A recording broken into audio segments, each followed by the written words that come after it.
You're watching Global Toronto. This is Global News at 11. 4 bullets. The first one hit my neck here. Yeah. Second one, they got me in the stomach. And then one in the shoulder. That's the one that's in the back still. And then the last one in the spine. Paul Evans knows firsthand the effects of gun violence. He took 4 bullets 6 years ago, and now he's partially paralyzed from the waist down. We have to try to put a stop to it because it's overboard now. Enough is enough. Today, he's part of a crowd at Queen's Park showing their support for people affected by gun violence. They say the problem has spiraled out of control, and elected officials have let them down. Everyone speaks about it, but they don't act on it. They say that they're going to do something, but at the end of the day, it's our youth that are dying. Gun violence has been an issue front and center on the campaign trail. So far this year, Toronto police say there have been at least 320 shootings so far. And citizens tell us they're hoping whoever ends up leading the city come Monday, that they will have the answers to help get the problem under control. As the clock winds down in the race for mayor, candidates want to be sure voters know where they stand. If Jennifer Keesmaat gets the top job, she says she will build neighborhood safety plans in every community and work to give young people more opportunities before they become criminalized. They choose that path as a result of a lack of options. And mothers across this entire city have been telling me this. My kids need more choices. Knia Singh says eliminating school suspensions and expulsions could make a big difference. Once they get kicked out of school, now they're left to their own devices. And then they're going to hang out with other kids who have been kicked out as well. You start with petty crimes, little robberies, and it escalates up into violence and drug dealing. While incumbent John Tory says right now, different levels of government are working together to solve the problem. You've got Premier Ford and his provincial government helping us to support the police and get them new technology and more police officers. You have us working really well with the federal government on programs to invest in kids and families to make sure that kids are directed away from gang violence. However, some say the results of that work aren't reaching kids directly just yet, and young people need to be more involved. If you want to become a mayor or a councillor, I believe you should go in and actually talk to the youth. Catherine Ward, Global News.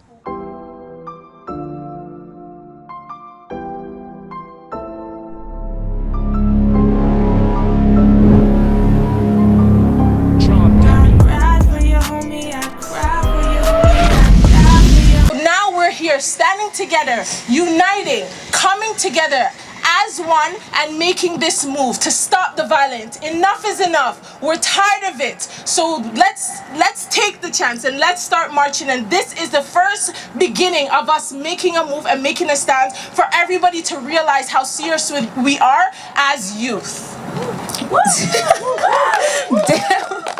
Yes, Dash, you basically said everything. So, sorry, Aretha. Sorry. Yeah, so like what Dash said, I just want to touch a little bit on what Dash said. So we do thank you guys, especially the youth, for coming out, because I know Saturday you guys could have been doing anything, but you guys decided to come down here. So thank you guys so much, because this is for you guys. Just to give you guys a little knowledge, there was 84 killings from January until now. We have 84, and out of those 84, 50 of them are our youth. So they're dying across the GTA. It's not just in Jane and Finch, it's not just in Regent Park, it's not just in Scarborough, it's everywhere. So it's time for us to take a stand together as a community and say enough is enough. So we thank you guys so much for coming out. Enough is enough! Let's go! Pump it up! Yeah! We are expecting around 50 to say 150 people, and it's mostly youth. Like what we said, our organization is about the youth. We really do hope that a lot of youth participate. The reality is it happens everywhere, so don't just think it happens in priority areas. It happens across our GTA, and it needs to stop. So that's why we're here today. What do you hope comes out of this rally, this march today? We hope that people see when we bind together as a community to see how strong and how we are all had enough of all the violence, the sense of healing that's going on. So hopefully this is a stepping stone to something great. We find that a lot of the youth don't really have a sense of direction, so our organization is there to help organize, to lead them in the right direction and steer them in the right direction. And do you work with kids that are, have been involved in gun violence, that have held a gun, that have lost people? Yes, we work with all aspects of youth, not just gun violence. We deal with mental health issues as well, because that's where some of the problems are stemming from. We deal with Aboriginal youth. We deal with all youth. We don't just deal with just youth with violence, because we find that all youth actually need support and attention. What do city officials need to know? We're in the middle of an election, and there's going to be a leader elected on Monday and councilors at City Hall. What do they need to know? They need to know that if you want to become a councilor or a mayor in a city, you have to know what you want. You have to speak to them, and don't just sit there and say you think you know and throw money at problems when there's problems. Like, we need funding for programs that youth actually need, and instead of taking that money and putting it into programs that they don't need, that's what we need to do. So if you want to become a mayor or a councilor, I believe you should go in and actually talk to the youth. Do you feel like John Tory has done that? Do you feel like councilors were in that? No, to me personally, I feel like they haven't. I feel like everyone speaks about it, but they don't act on it. They say that they're going to do something, but at the end of the day, it's our youth that are dying. We have there was 84 killings this year, and out of 84, 50 of them were our youth. So something needs to be done, and it needs to be done right away. Anything else you'd like to add? I just want to say, as an organization, DevelopMe Youth, we are so proud and so happy that people have come out today. Like, what we all agreed, like, whether it's 20 people, 50 people, as long as we reach somebody and we make a statement, that's all that we're here for. And you're starting at Queen's Park. We're starting at Queen's Park, and we're ending at the Peace Garden. Perfect. Thank you. You're welcome. Okay, so I'm going to use you guys as an example. Get it? Just say, I'm going to start with you guys. Knia Singh. Monday is vote. Election day, that's it. After Monday is over, so let's get out and vote. 18 and above, you can vote. Criminal record, you still can vote. All right? Hope in the 6th. Let's go. So, as you guys know, I'm just going to let you introduce yourself and tell us a little bit about your 10 steps that you have for the youth, okay? Good afternoon, everyone. I'm glad. I'm fine. Thank you, brother. Thank you. It's great to see you all come out here today.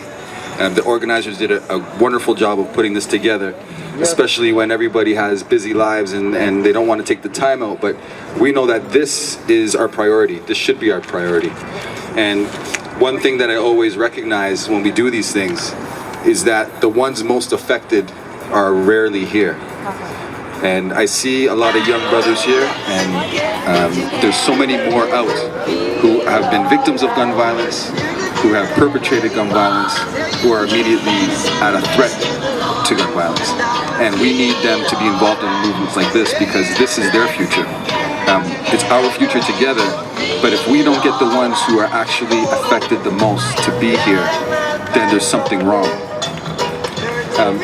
Myself and other community activists have been doing this work for years. I really want to shout Louis March from the Zero Gun Violence Movement for all the things that he's been doing. And I can tell you, 6 years ago, after the Danzig shooting, Louis, myself, Donna, and a whole bunch of other community organizations came together to lobby the government to bring money to our community because we knew there was a crisis. We did a conference called The Crisis of Killings in our community, and that's 6 years ago, and it falls on deaf ears. So the reason why the organizers felt it's appropriate for me to be here today as well is because, yes, I'm running for political office, but I'm not here because of that. I'm here because I care. But the fact of the matter is, if we don't exercise our political power and force the people who have control of the purse strings to allocate the money to the right resources, we will never get what we need. And I can tell you as a criminal defense lawyer that it doesn't seem like the system always wants us to get what we need. Because unfortunately there is an industry around crime, there's an industry around violence, and there's an industry around prison. And when we see these things happening, what do we hear? The first thing they say, more money to police, more money to police. The police serve an important function in our society, but it's not to prevent crime as much as it is for us to prevent crime. And when we have community workers and agencies and volunteers all spending their time and their money to ensure our youth are safe, that money should be going to them primarily first, because that's where the change is going to take place. In response to the calling of more money for police and money for cameras that are going to identify shots after the fact. I came up with a 10-point plan, and I shared that plan with Louis and other community advocates, and they applauded it. And it's because there's thought put into it. And I'm going to share it with you, and I hope that you all think of these things, and I'm sure the organizers with their 6 solutions were probably right on the same page. So the first one is for the TDSB and TCDSB to freeze all school suspensions and expulsions. And what that means is we know that once you get suspended or expelled, you are out in the community, you hang around other people who've been suspended and expelled, and you start with petty crimes that lead to more serious crimes, which eventually can lead to murder or gun use. And our schools have responsibilities to ensure that our youth are taken care of. You know, where is the place that you spend most time of outside of your home? It's either work or school, right? So the bulk of that time, if the family has dropped the ball for some reason, or if there's pressures at the family where they can't guide their children in the way they need to do, the school has a responsibility to do that. And don't let any teacher fool you to say that, oh, it's not my job to do this. It is their job to do this. And I can tell you again, with my law firm, last year we intervened with school suspensions and expulsions, and we found that very small things, such as use of language or an argument with the teacher or not following specific directions, warranted kids being kicked out of school. So what they've said is, if we don't like your behavior, we don't like your attitude, you can go live a life of crime and potentially die. That's not the way to do it, right? We have to make sure that we hold our schools to account, and each and every one of you, if you have friends that are dropping out of school or not doing well, encourage them. Let them understand the importance of getting an education. I didn't go to university till I was 36 years old, right? I ran a business from the age of 19, but it still didn't get me anywhere. And no matter how smart you are, no matter how much you have to offer, unfortunately in North America, people value that piece of paper from an educational system. So you need to get that. Second, Toronto Social Services to provide conflict resolution services for neighborhood individuals in dispute that feel their life is in danger. We know that specifically in the area of Jane and Finch, there's division between up top and down, right? There's division between Shoreham and Driftwood and Chalk Farm. And why should we allow our children to kill themselves or kill each other just because someone lives on the other side of the street? It doesn't make sense. So our social services have a responsibility to bring these youth in and mediate with them. And I personally, myself, would volunteer to be a mediator when it comes to these neighborhoods and sit down with the youth to say, why do you think you have to kill that person for where they live? Let them understand the social ramifications of what they're doing. 3 is to identify the causes of gun violence accurately. What do we hear every time there's a shooting? Oh, must be gang related. But when there's a shooting in Vaughan, it's organized crime, right? And what I know, and from my experience on the ground, is a lot of these young people, they're not in gangs. They live in a neighborhood that may be plagued with criminal activity, and they have friends that live in their neighborhood, but they're not gangs. Gangs takes rituals. Gangs take markings. Gangs takes a hierarchy. Gangs take a flow of money and income. These communities, these young people committing these crimes do not have that. They are not organized crime. They are not gang members. They are individuals committing crimes. And the solutions we provide to them is totally different. If we're looking at a gang problem in a neighborhood, we're going to put the police in the task force and tap lines and do all that to stop it. But if we know there's an epidemic of young people making bad decisions, task force isn't going to fix that. Tapping phone lines is not going to fix that. What's going to fix that is getting individual support for these families. So my 10-point plan is on my website. I don't want to take up too much more time speaking about this because I know we have to get moving. But it's more than just politics. This is human life. And our people, our young people, are not seeing a future. And I really want everyone here to take back to their friends and family to share, what is your vision? Do you see yourself buying a house? Do you see yourself taking a vacation? Do you see yourself being happy? And I can tell you, most people, the young ones, they don't see that. They only see their immediate future. They're only trying to survive day to day. And that is a shame in a country like Canada. that has so many resources. And I can tell you firsthand experience, the robberies that are taking place now with young people, they're robbing to buy food.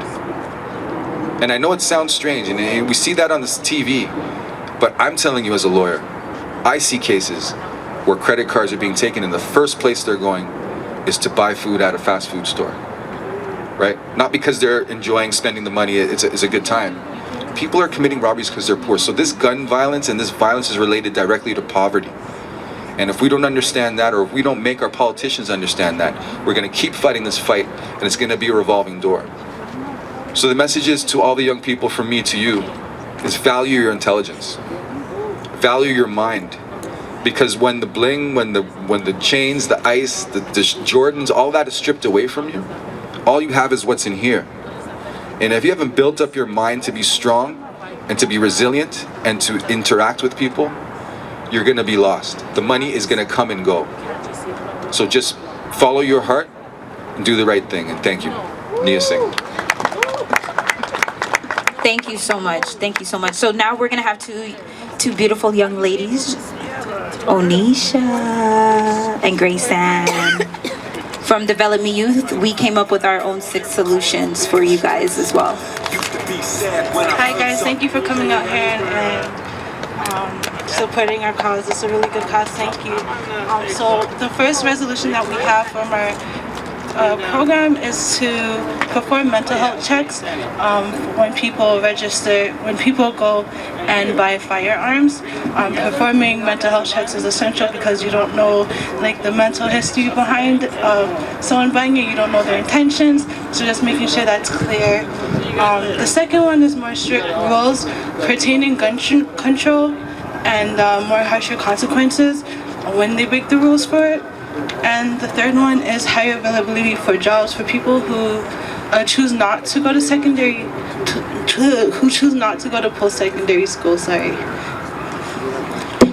Our fourth resolution is to change the hiring and screening process, and that we should hire more people who are qualified to work with the youth and to be compassionate about their daily challenges. And we should also create programs for people ages 13 to 29 that aid in coping and overcoming traumatic experiences that deals with gun violence. We also need to improve programs for at-risk youth.